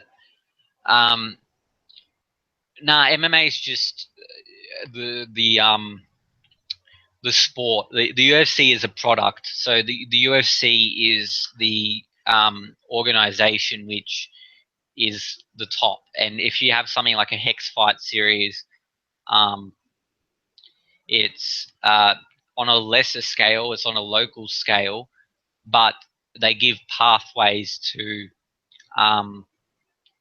people to go on to elite competitions like the UFC. So they're not too dissimilar. Mixed martial arts, that's not a company itself. That's like saying soccer and or football. I mean, soccer and football are the same thing with different terms, but depending on what country you're in. But so football, soccer, EPL. People don't call in England the EPL. Soccer. They call it English Premier League or football. It's kind of similar to that extent. But yeah, no, it's great, man. Like, the UFC is expanding at such a rapid rate. Conor McGregor, as much as he is arrogant, he is popular, and that's helped the sport a lot. Because the UFC's only been around for 20 odd years. And for people like me, thinking about doing this as a career, analyzing fights, analyzing fighters, but not just that, having the flexibility to talk about other topics that we're talking about, like soccer. That versatility really interests me, and that's why radio shows and television shows. I don't quite know. I have an idea of where my career is going, but you have to be versatile, and it's similar to you, man. Like with engineering, you have to know. You might have an idea of what you want to do, but you're always open-minded to certain things within engineering that you didn't consider before, or backup plans, so to speak. Yeah, I've had it. I've had it all planned, and I've seen my future for like even 10 years ago, like since very young. But no, with the Elliot Loney thing, because I think I would love you doing that. I'm not pressuring you or anything, but I'm just thinking like, the show Top Gear. Mm. It doesn't exist anymore. Like they got kicked out and stuff.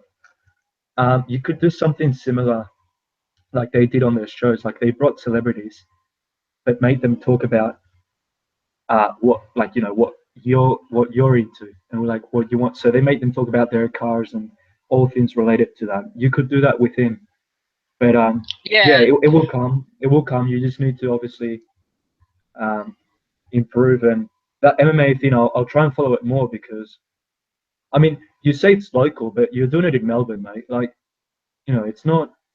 Melbourne is a huge city. Like, I don't know how easy it was for you to get in. You could tell me that, but Melbourne is a big city, like, and I'm sure that's going to help you a lot. yeah. No, that's exactly right. So, the internship was part of my uni course. So they said, you have to get an internship before you graduate. And I was reaching out to media companies like I don't know if you remember, but like programs to do with radio stations, Triple M, SEN, um, just Remember? kind of media companies like that. And the MMA Academy is not actually a media company, but it's they want me to do some media for them to help them gain exposure, profile their athletes. And for me, that was really good because there's not a lot of mixed martial arts opportunities in Melbourne, especially to do with like a relatively new sport. I mean, I wasn't seeking mixed martial arts specifically, but I was asking around, and so this opportunity came up, and I think it will really help me in the future. It's already helped me with like my knowledge and stuff. But yeah, no, but to Knowledge, get it's going to look good on your CV, and probably not many people, I assume, in your course would be looking to do what you've done, which is maybe a lot of people like you were looking for Triple M or radio stations, things like that, and you've gone into something unique.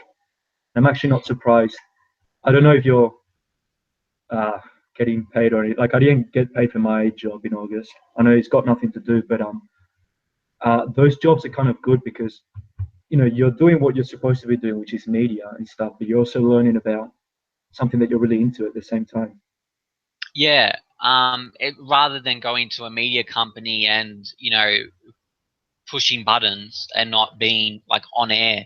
I mean that's. Yeah. I mean I've always talked to my mum about this. Like I don't want to be someone that just is behind the scenes. Like that's just not me. I'd rather be out there, and that's what this has done. It's allowed me to go to an organization where they train athletes and do some analysis on the tournament. The UFC, we're going to get the MMA Academy podcast going in January. I finish in the middle of February or around, and from there it's it will look good on my CV. But it's more it's more about doing what you like. If you do something that you like, generally that you're going to enjoy it and do it for longer. So um, No, it's going to help both, like I said, because it's CV as in like if you went into a radio station, then you will put on your CV, oh, I've been into a radio station, which is,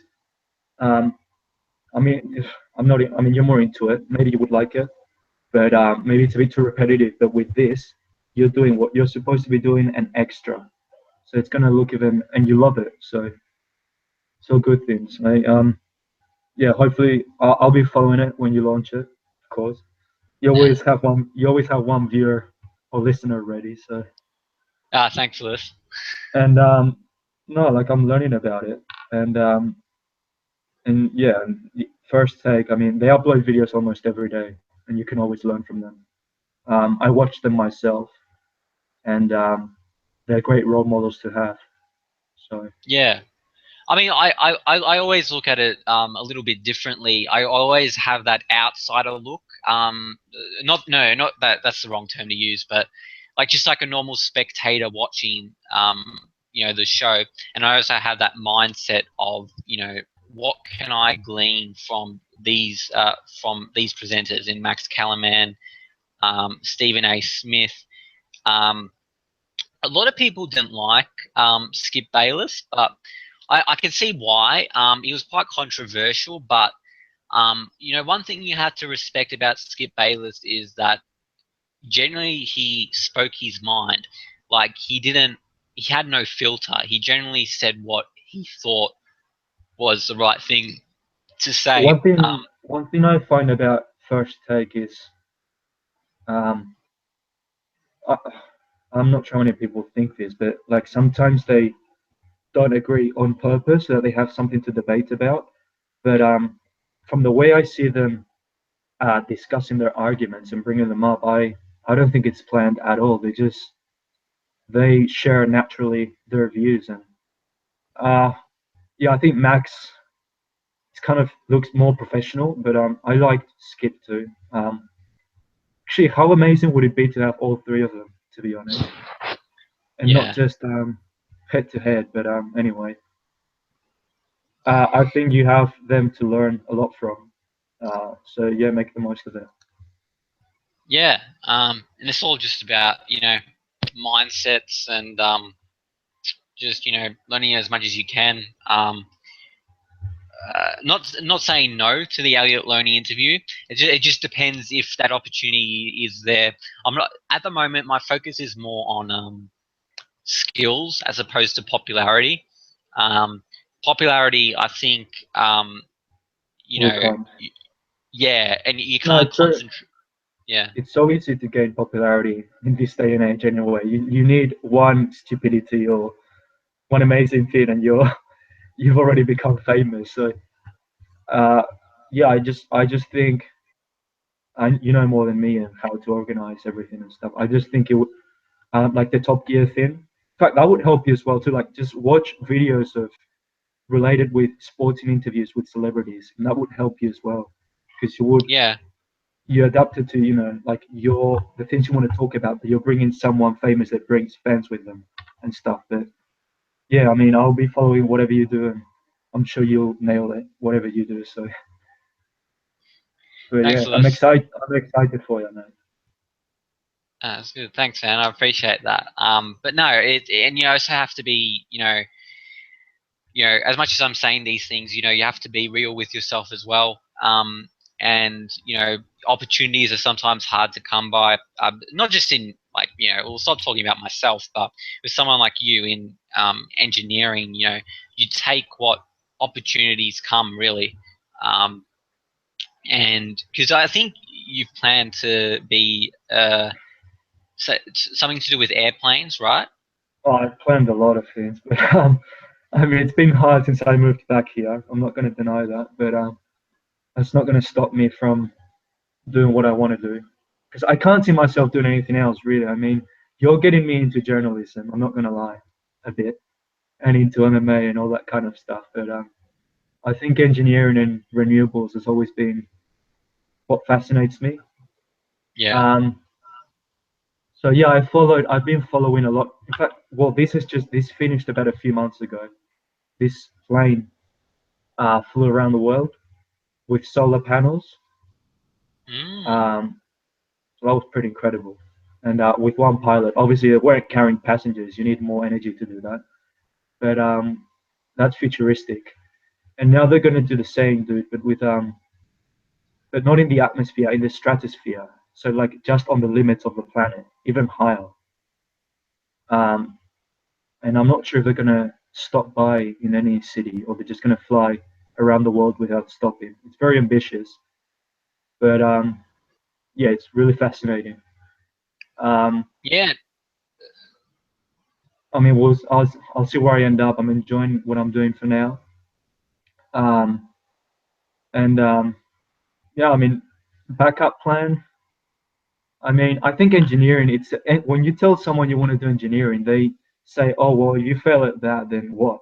Because engineering is just. But within engineering, there are so many levels that you can do. You don't necessarily have to go and work for NASA, which is kind of like the ultimate. I mean, how hard it is. Like, and then you have other levels, but I don't know. And then journalism. Look, I watch a lot of news, and I love ESPN First Take.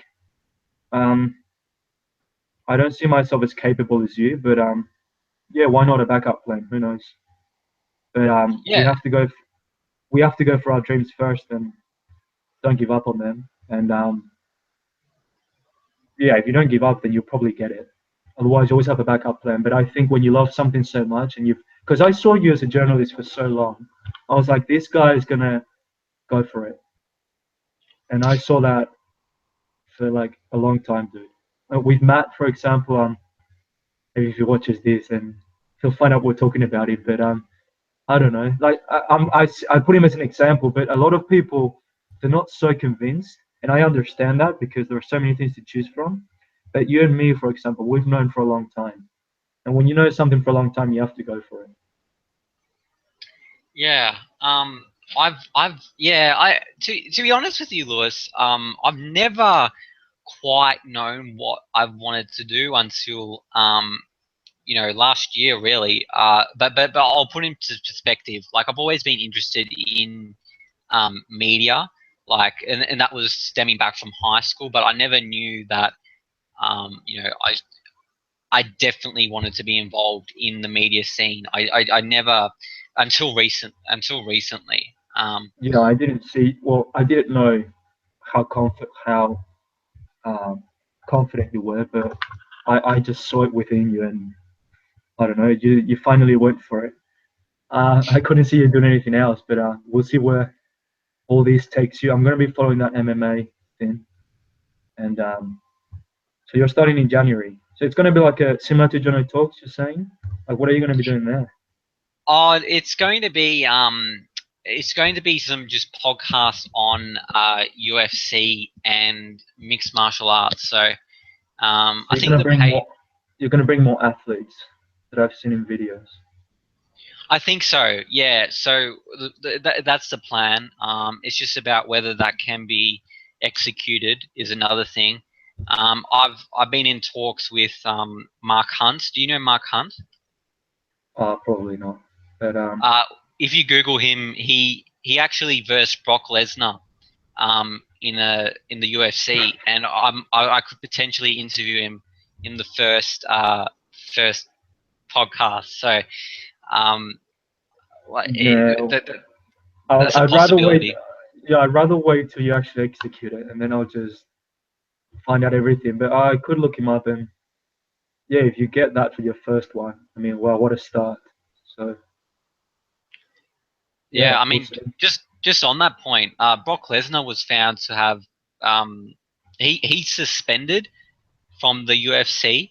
I don't know if you heard about it, but he had two failed drug tests, and neither of them were for steroids, but they were for see. I'll tell you something about media because this is quite important.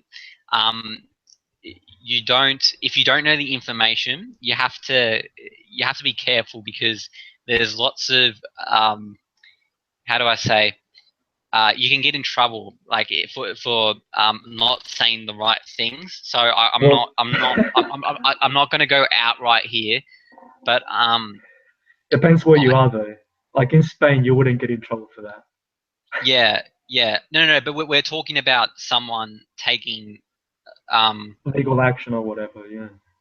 yeah, so I'm just going to be careful with what I say, just to flag that. But I will say this: what Brock Lesnar tested positive for was a substance which has been known to help with the side effects of steroids.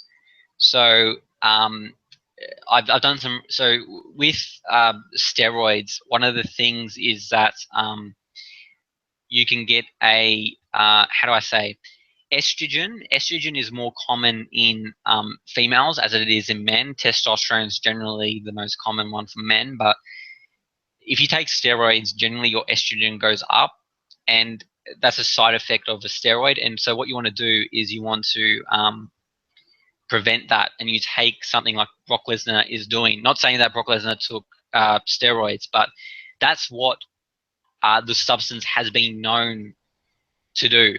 But the fact is that Brock Lesnar was never found to have taken steroids, and he fought Brock. Mark Hunt fought Brock Lesnar, and he lost. And I remember Mark Hunt saying that he felt the weight limit is like 265 pounds, and Mm.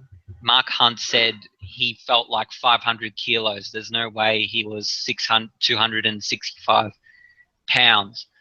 Um, but Brock Lesnar's always been an athlete. Like even stemming from his wrestling days, not in the WWE, but as a junior, like he had real wrestling credentials, like not entertainment, like the proper competition. Like he had over 100 wins, and like it was crazy. So he's like an absolute beast. But he got caught. He got suspended. A massive fine as well, and that fight has question marks over it.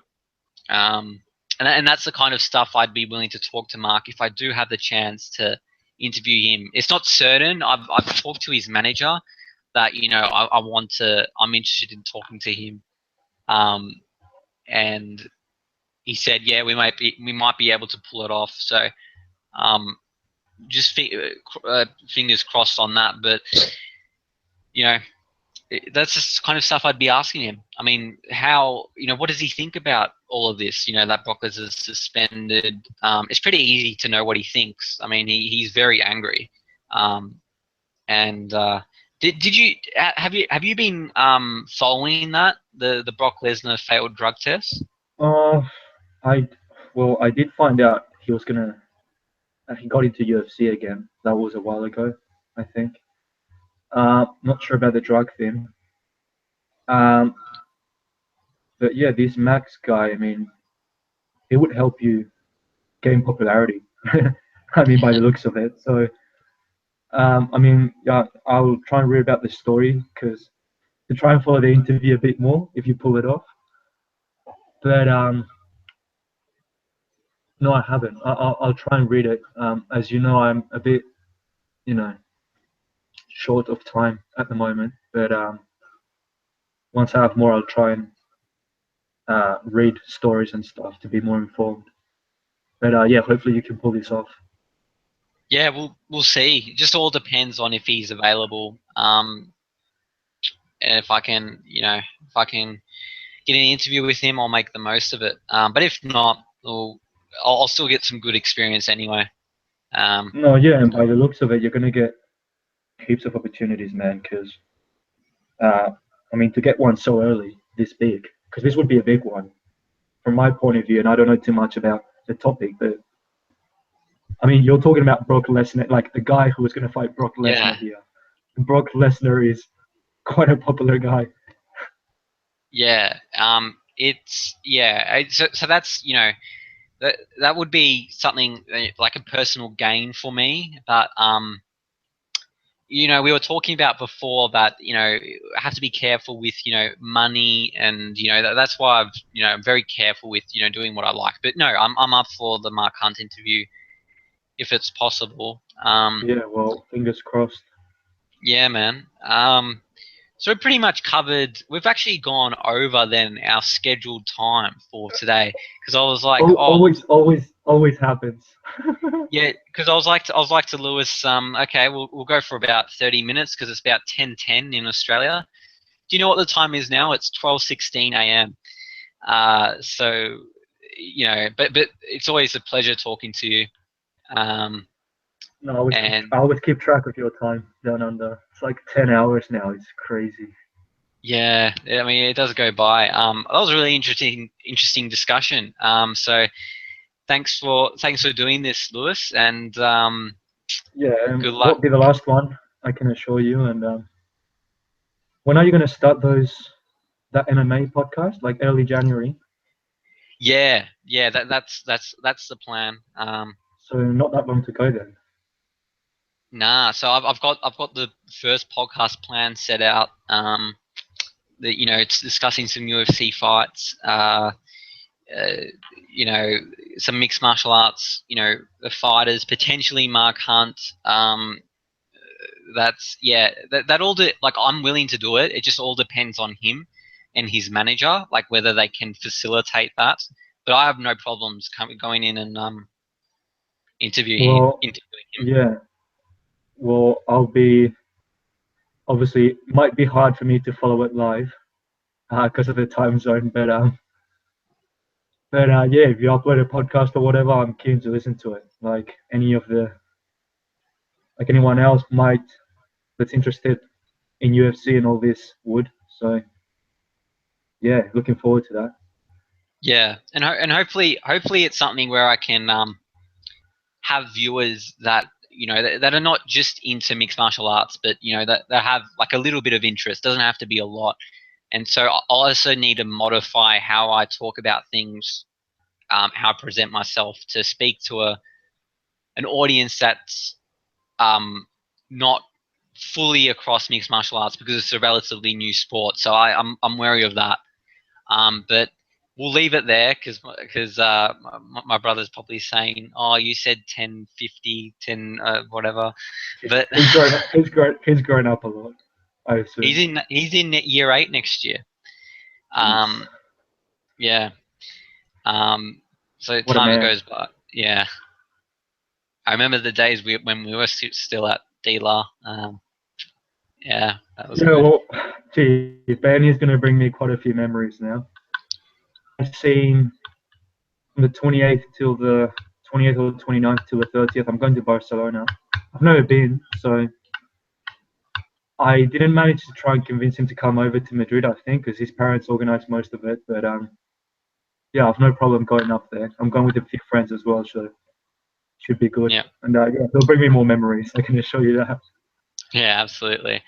Well, that's been Definitely. another episode of the Sports Epilogue TV, which has also been a discussion on other topics as well, which I hope you have enjoyed. Originally, we planned to do a sports-based discussion, but it kind of naturally leaned towards other subjects such as, engineering and media, Personal and I goals. think personal goals. And I think that's a key point here to people watching or listening is that, if you're passionate about something, make sure you pursue it.